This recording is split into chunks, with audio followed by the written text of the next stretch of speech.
तो भैया आलिया भट्ट की जिगरा का सेकंड धमाकेदार ट्रेलर आ चुका है।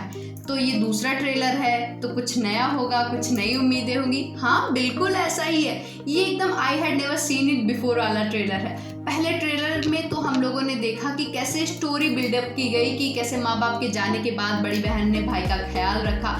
बेसिकली वो सिर्फ इंट्रोडक्शन वाला पार्ट था, असली मजा तो इसमें आएगा। तो गुरु let's break down the trailer.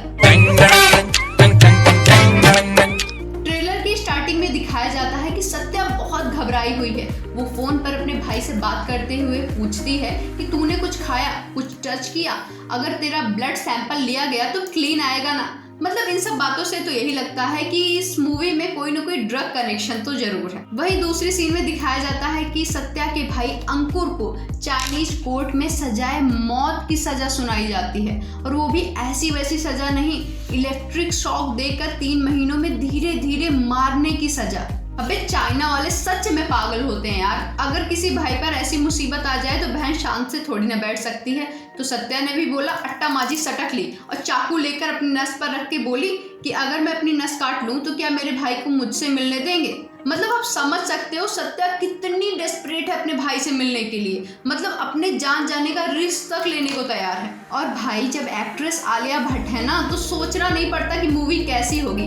भाई बंदी ने आज दिन तक जितनी फिल्में की हैं, स्पेशली जो फीमेल लीड की रही हैं, एकदम दमदार। चाहे आप राजी को देख लो, डार्लिंग्स को देख लो, गंगूबाई को देख लो, या फिर कोई भी फिल्म ऐसी उठा के देख लो जिसमें आलिया भट्ट लीड रोल में रही है, वो आपको एकदम यूनिक कॉन्सेप्ट मिलेगा। और आलिया भट्ट की दमदार एक्टिंग आपको कहीं पे भी बोर होने नहीं देगी। तो इस फिल्म से भी हमें बहुत ज्यादा उम्मीदें हैं कि आलिया भट्ट इस फिल्म से भी हमें निराश नहीं होने देंगी।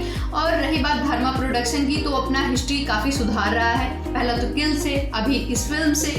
वाह ये तो राइमिंग बन गई, क्या बात है, वाह क्या एक्टिंग कर रहा है।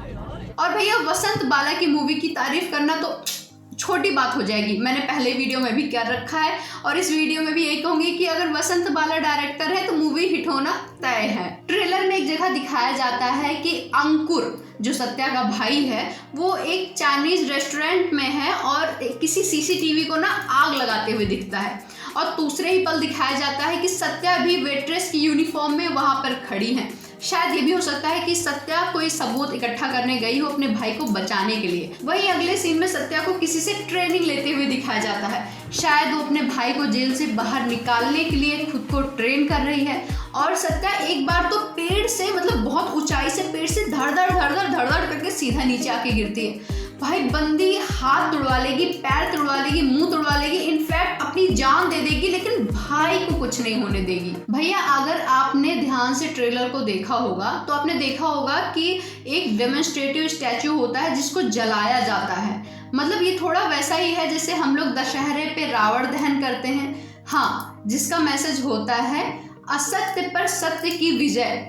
हो सकता है कि फिल्म में भी ऐसा ही कुछ मैसेज देने की कोशिश की गई है, जिसके थ्रू हमको बताया जाता है कि सत्या जो है बुराई पर अच्छाई की जीत लाएगी और अपने भाई को जेल से बचा कर लेकर आएगी।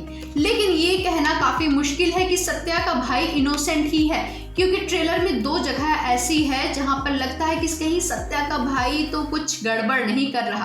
पहली जगह जहां सत्या का भाई सीसीटीवी में आग लगाते हुए दिखता है, मतलब क्या वो कोई एविडेंस छिपा रहा है। दूसरी जगह जहां सत्या का भाई किसी का मर्डर करते हुए दिखता है, मतलब बंदे ने क्यों किसी को मारा, ये सोचने वाली बात है।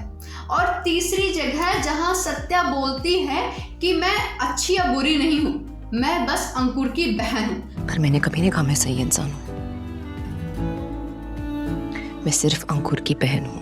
मतलब सत्या इस बात का सपोर्ट नहीं करती कि वो अच्छाई का काम कर रही है, वो सही काम कर रही है। वो बस इतना जानती है कि वो अंकुर की बहन है, उसने बचपन से लेकर आज दिन तक अंकुर का ख्याल रखा है और वो आगे भी इसी तरह अंकुर का ख्याल रखना चाहती है। इसलिए किसी भी हालत पर वो जेल से अपने भाई को तो बाहर निकाल कर ही रहेगी। भाई अगर तुम लोगों ने सच में ट्रेलर को ध्यान से देखा है तो तुमको एक बंदा दिखेगा जो कुछ नहीं बोलता और उसके सिर से ऐसे खून बहता रहता है, भगदड़ मची होती है और अचानक वो भगदड़ में कहीं गुम सा हो जाता है। मतलब ये कौन था, क्या था, किस लिए था, ये सब तो थिएटर में जब मूवी लग जाएगी तभी पता चलेगा। तब तक के लिए हमें तो इंतजार करना पड़ेगा। और भाई एक बात है जो मुझे समझ नहीं आई, कि अगर जो है अंकुर को चाइनीज कोर्ट ने सजाए मौत सुना दी तो उसे डिकॉन्टिमिनेशन सेंटर क्यों भेजा गया, मतलब डिकॉन्टिमिनेशन जोन क्यों भेजा गया, नहीं समझे? अरे भैया डिकॉन्टिमिनेशन जोन जो ड्रग वोग नहीं लेते, हाँ उनके शुद्धिकरण के लिए होता है, मतलब इंटॉक्सिकेटिंग एलिमेंट्स जो बॉडी में होते हैं उनको बाहर निकालने के लिए वहाँ भेजा जाता है। तो मतलब जब सजाए मौत दे दियो तो भाई क्यों इतना शुद्धिकरण क्यों करना। और भैया ट्रेलर के लास्ट में एक प्यारा सा सॉन्ग चलता है कि वड्डी तो वड्डी कोई भी फौज आए तेनू संग रखना, मतलब कहीं ना कहीं ये हमें क्लियर करता है कि कुछ भी हो जाए, जमीन आसमान एक हो जाए, लेकिन सत्या अपने भाई को कहीं जाने नहीं देगी, वो खुद से दूर उसे होने ही नहीं देगी और किसी भी तरीके से जेल की दीवारों को पार कर कर तोड़ कर अपने भाई को वापस लाएगी।